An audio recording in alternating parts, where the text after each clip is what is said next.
The second WCW Beach Blast takes place from Biloxi, Mississippi in July of 1993, with the WCW champion Big Van Vader and Sting's rivalry at a boil. The British Bulldog Davey Boy Smith has established his presence, with Vader as the central focus.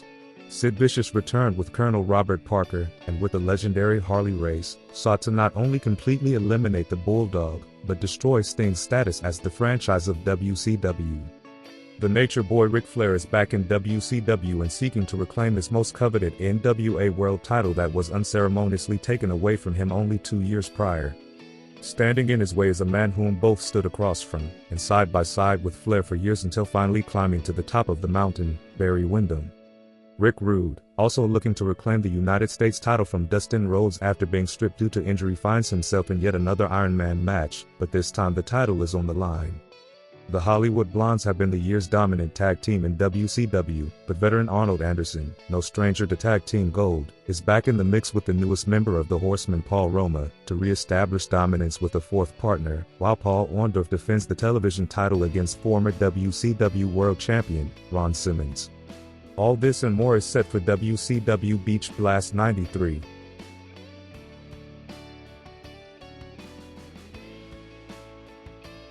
The event opens with a match for the WCW Television Championship. Paul Orndorff defends his title against former world champion, Ron Simmons. Due to Orndorff's continual abuse of the disqualification clause used to retain the title in previous matches, WCW waived the clause in this match, meaning the title could be lost by disqualification.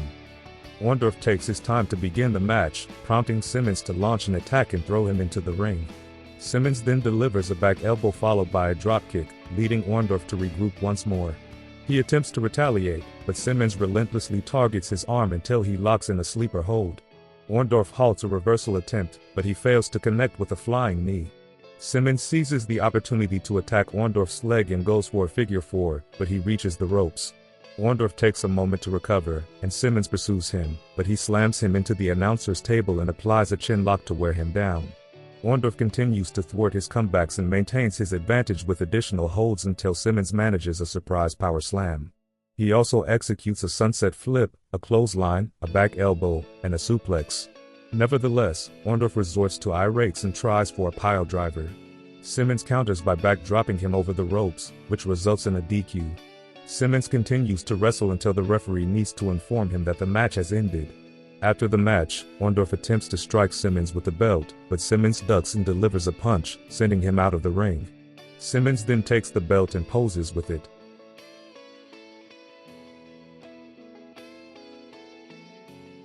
Match number 2 would be a tag team encounter with Marcus Alexander Bagwell and Too Cold Scorpio taking on Tex Slazenger and Shanghai Purse. Shanghai and Bagwell begin, and Bagwell is unable to take him down with shoulder blocks, but he does manage to land a crossbody. Tex enters the match, prompting Scorpio and Bagwell to team up against him and send both competitors outside the ring. Scorpio tries to execute a dive off Bagwell's back.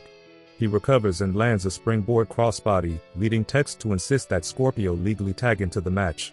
He does so, but Tex backdrops him so high that he almost touches the ropes. Scorpio counteracts a top rope maneuver and responds with a flying crossbody, dropkick, and an arm drag before Bagwell comes in for some double teaming action. Pierce joins the match, but Bagwell counters with a hip toss and an arm drag. He repeats this against Tex until Pierce surprises him with a knee to the back. Subsequently, Pierce and Slazenger employ frequent tags and double teaming to maintain control of the match. They also utilize distractions to the referee and cheating, followed by Shanghai executing a solid gut-wrench powerbomb. Scorpio breaks the pin attempt, but the assault continues until Pierce misses a charge into the corner.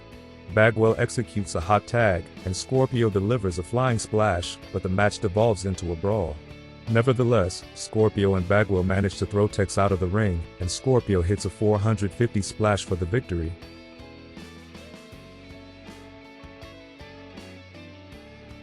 Lord Steven Regal makes his first WCW pay-per-view appearance against Eric Watts in the next match.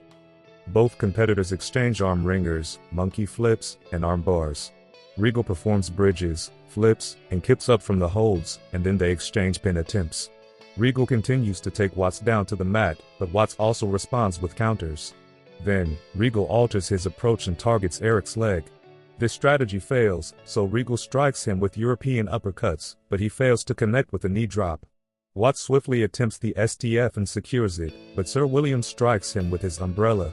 Watts errs by pursuing him, allowing Regal to deliver a forearm and roll up Watts while holding onto his tights for the victory.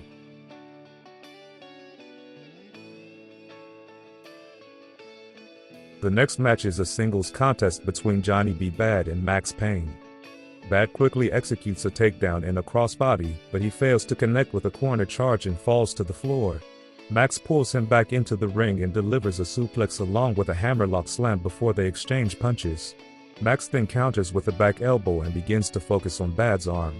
He halts any attempts at a comeback by poking him in the eye and follows it up with a backbreaker. Next, he tries for the painkiller, but Bad manages to grab the ropes. Payne continues with another suplex and goes back to targeting the arm, but Johnny counters with a sunset flip. Nevertheless, Max intercepts him during a crossbody and slams him down, although he misses with an elbow drop. Bad retaliates with a dropkick, causing Payne to fall over the ropes shortly after.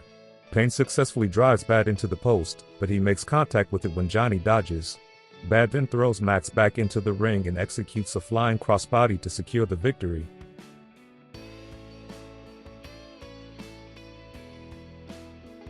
The Hollywood Blondes, Steve Austin and Brian Pillman defend the World Tag Team Championships against Arn Anderson and the newest Four Horsemen, Paul Roma.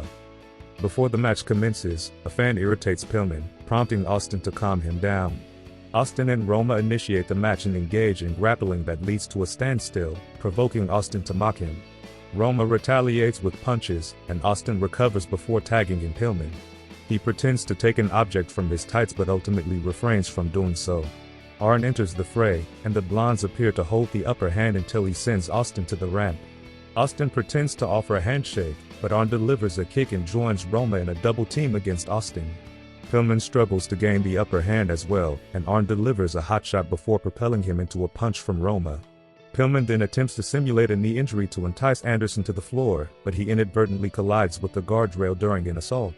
Roma subsequently performs a blind tag and executes a flying sunset flip, but he falls prey to double teaming and foul play. Roma attempts a missile dropkick, but Pillman counters with his own dropkick that fails to connect. Arn eventually tags in and clears the ring. He delivers a DDT to Pillman, but Austin counters with a flying axe handle. After that, Arn suffers from sustained double teaming for a time. They assault him both inside and outside the ring, and Austin aims for a stun gun, but Arn reverses it into one of his own. He ultimately withstands both Blondes and tags Roma, but the match escalates into a brawl. Arn executes a spinebuster, but Pillman interrupts the count. Roma then applies an O'Connor roll on Austin, but Pillman intervenes, and Austin counteracts it with a pull of tights for the victory.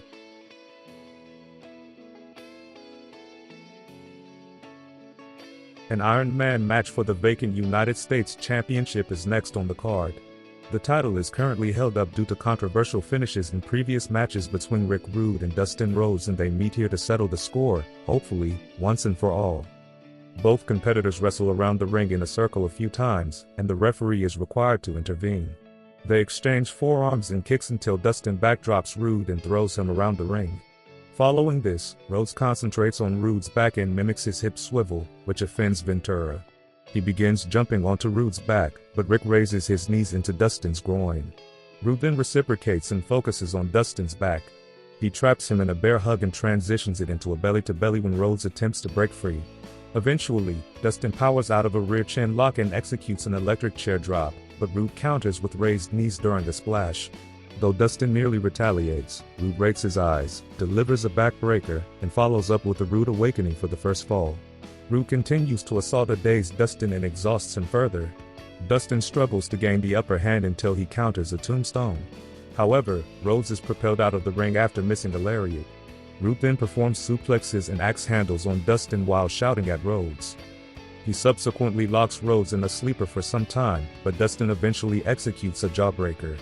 They exchange blows until Dustin fakes Rude out with a punch and connects with a bulldog for the tying fall.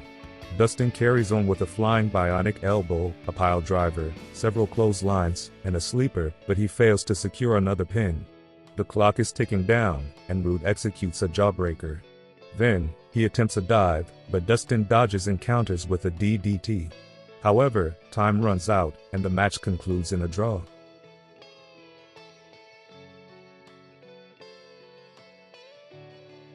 Ric Flair was already a multi-time world champion, having won titles in the NWA, WWF, and recognized as the first world champion of WCW.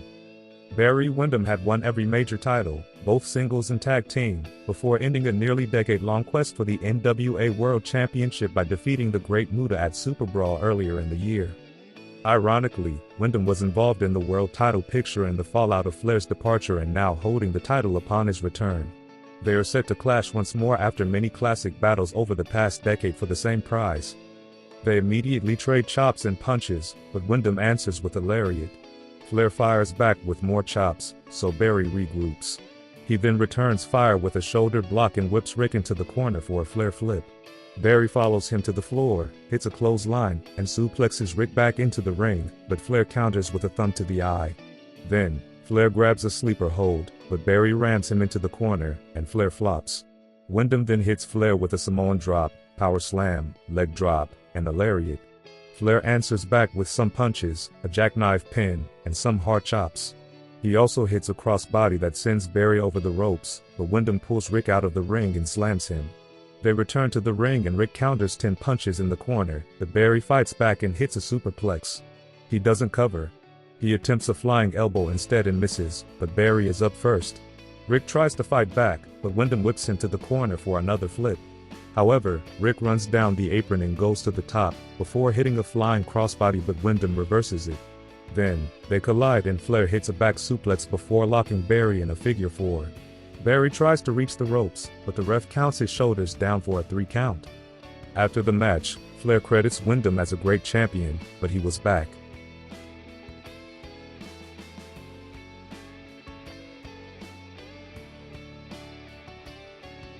In the main event of Beach Blast 93, Sting and the British Bulldog Davey Boy Smith faced the masters of the Powerbomb, Big Van Vader and Sid Vicious in a tag team grudge match. Sid and Sting begin the match, with Sid pushing him, but Sting counters with a tackle and several facebusters. Sid instantly retaliates with a chokeslam, and he and Vader double-team Sting in their corner. Ultimately, they manage to throw both Sting and Davey to the floor, but they come back to deliver flying clotheslines from the same turnbuckle. Sid and Vader regroup before Vader and Bulldog enter the contest. Davey withstands the double teaming and reverses a suplex, but Vader responds with an avalanche attack. Sid then enters and wears down Davey with holds until Vader comes back and launches into another avalanche. He then removes his mask and taunts Sting. Davey makes an attempt at a sunset flip while Vader tries to sit on him, but they both miss. Following that, Sid comes back and traps Bulldog in a nerve hold. Davey retaliates and slams Sid, but he injures his back in the process. This creates an opportunity for Vader, and Race restrains Bulldog for an attack, but Vader unintentionally strikes Harley. Sting makes a hot tag and takes down both competitors. Sid amusingly wobbles in the ropes and Vader fails to execute a corner splash, but Sid recovers and assaults Sting. Sid and Vader then double-team Sting before Vader performs a flying avalanche and attempts a superplex. Sting counters by biting, but he soon becomes a victim of further double-teaming. Sid ultimately misfires on an elbow, prompting Sting to tag in Davey. However, Sid halts his offensive maneuver. Vader subsequently delivers a Samoan drop and a Vader bomb to Davey, but Sting intervenes to break up the pin attempt. Sid and Sting brawl towards the ramp, allowing Vader to ascend the top and execute a moonsault. Sting notices him, prompting him to leap into the ring to interrupt the pin, and Bulldog catches Vader off guard with a crucifix pin for the victory. Vader becomes unhinged after the match.